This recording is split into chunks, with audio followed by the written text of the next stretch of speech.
नमस्कार शेतकरी मित्रांनो, आज आपण जत तालुका लोगाव या गावात आलेलो आहे. या ठिकाणी आपण रवींद्र मधुकर चव्हाण प्रवीण मधुकर चव्हाण यांच्या आज आपण बागेत आलेलो आहे. भगवा डाळिंब बघा, तुम्ही बघू शकता त्यांनी माळावर कसं सोनं पिकवलेलं आहे.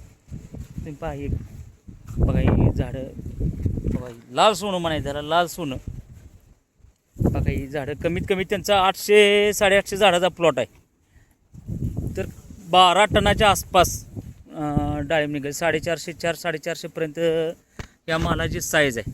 बघा तुम्ही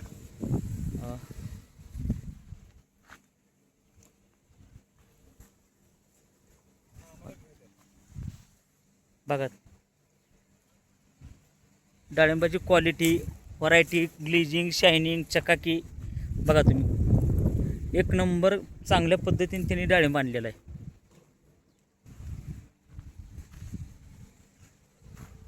बघा तुम्ही. चला आपण आता काय करू, शेतकरी चव्हाण यांच्या संग जरा चर्चा करू. काय त्यांनी नेमकं कोणत्या पद्धतीने शेती केली आहे, काय वापरले, खतं कुठली वापरली ती. नमस्कार चव्हाण साहेब. नमस्कार. आज ती तुम्ही 800 झाडाचा प्लॉट लावलेला आहे. एक नंबर तुम्ही डाळिंब आणलेला आहे. म्हणजे नेमकं काय तुम्ही कशाचा वापर केला आहे, तुम्ही शेतकरी मित्रांना काय तुमच्या ह्याच्यातनं काय सूचना देऊ शकता, काय नेमकं काय करावं लागेल काय नाही. जास्त स्लरीचा वापर आहे.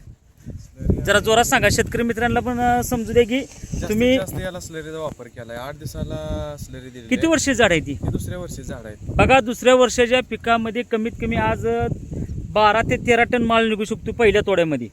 म्हणजे 15 टनाचं त्यांचं या 800 पिकामध्ये टार्गेट आहे.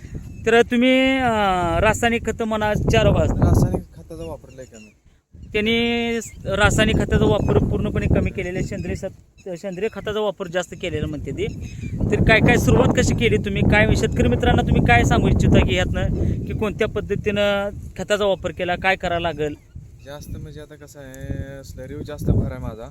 8 दिवसातून एकदा स्लरी दिलेली आहे. बरं. आणि बाकी मग आपलं जी काय रेग्युलर आहे रासायनिक फक्त एकदा वापरलेला आहे. मर रोगाचा वगैरे काय तुम्हाला प्रॉब्लेम कुठं सुद्धा एक अख्ख्या प्लॉट मध्ये तुम्हाला एक झाड सुद्धा भेटणार नाही मर रोगासाठी. अरे असं महत्वाचं म्हणजे असं बाग एवढी स्वच्छ, सगळं बेड क्लीन मध्ये एवढा म्हणजे असं एकदम स्वच्छ मध्ये ठेवलेला आहे. म्हणजे तुम्ही बागेत पहिल्यांदा पूर्णपणे स्वच्छता पाहिजे. स्वच्छता पाहिजे महत्वाचं. गवत अजिबात तुम्हाला दिसणार नाही. एक खुरपून वगैरे पूर्ण चकाचक मध्ये ठेवलेला आहे. सरासरी तुम्हाला काय अपेक्षा आता की या तुमच्या पिकाला किती रेट आला पाहिजे असं वाटतंय तुम्हाला. माझा कांदा सरासरी आपले 200 रुपये तरी भेटला पाहिजे. म्हणजे चव्हाणांनी 200 रुपयाची रेटची अपेक्षा केलेली आहे. पण शेवट शेतकऱ्याच्या हातात पिकून आहे, पण मार्केट शेतकऱ्याच्या हातात नाही.